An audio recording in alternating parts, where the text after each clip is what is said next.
Hi, Andy here from Single Malt. Today I'm going to be reviewing the Longmorn 12-year-old.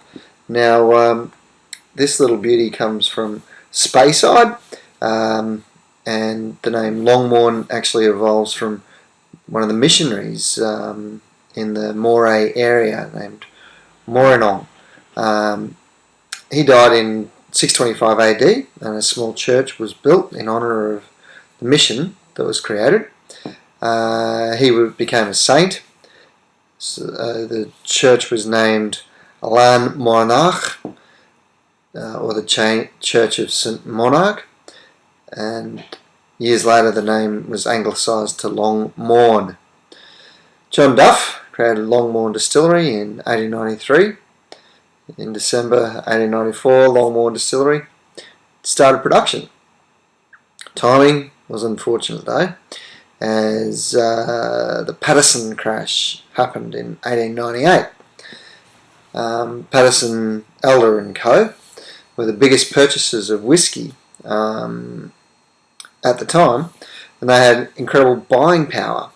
So the distilleries gave them heaps and heaps of credit, but the firm's finances were actually pretty dodgy, and they finally went bust, crippled lots and lots of distilleries, and created a period of recession for the distillery industry, which was followed on by the depression of the 1890s.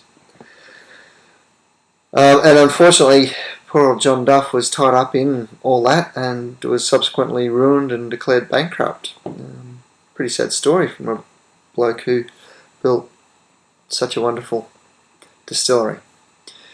Michael Jackson, rest his soul, wrote in his fourth edition, I took this from, he said, Longmorn is one of the greatest Speyside malts, cherished by connoisseurs, but not widely known. It's admired for its complexity, its combination of smoothness and fullness of character, and from its bouquet to its long finish.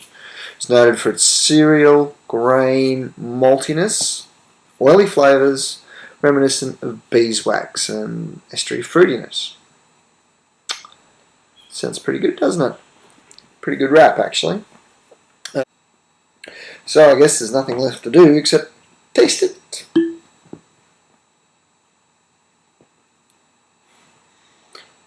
This is a brown whiskey. So you have Brune. See how brown it is. It's sherry cask oaked,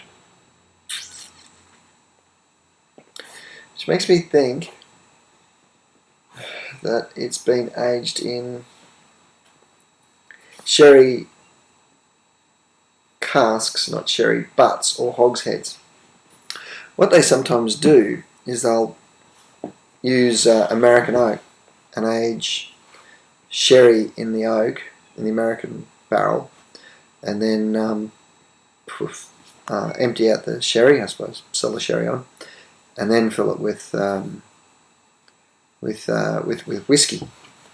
And I get really confused by it, because when you get a whiskey that's in first and second fill sherry butts, butts, it's usually a lot darker than that. Think of something like Glenbergie, or even Milton Duff, or for those who aren't familiar with those lesser known ones, something like Talisker, which is clearly sherry butts. They're very dark in colour, whereas this is, it's brown, but it's quite a light brown rather than the golden colour that you usually get from American oak. Because it's American oak, it tends to clean up whiskies, and you tend to get beautiful light flavours. And look, it's the perfect oak to go with really light, delicate Speyside. So it's a good match, actually. And I guess bringing in the sherry gives it a little bit of extra complexity. And wow, a wonderful nose. Really clean. Yeah, really beautiful and clean whiskey.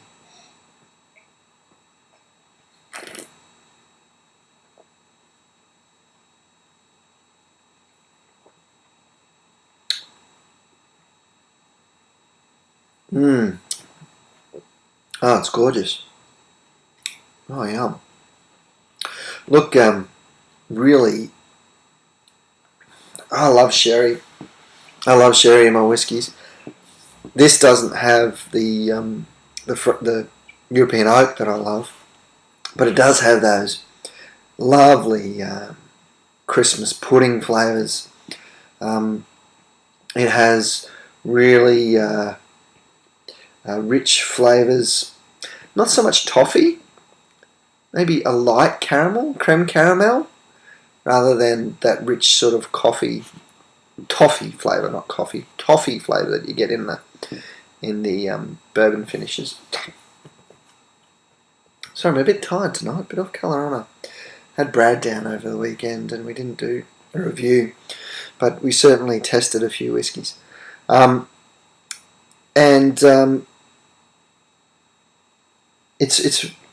It's got a beautiful warming finish. It stays with you for a long time. I'm still getting this lovely warmth coming through. There's certainly vanilla, which you would expect from American oak. The charcoal in American oak actually adsorbs, not absorbs. Big distinction there. Adsorbs really nasty, yucky, unpleasant flavours. I'm not supposed to say yucky, unpleasant flavours. And I think it's really done a great job here because there's absolutely nothing unpleasant about this whiskey and a lot of things that are. It's a really good drink. Yeah, really worth it. Great value for money too with this one. Anyway, I love it. I hope you try it, and don't forget to come and check us out on the forum.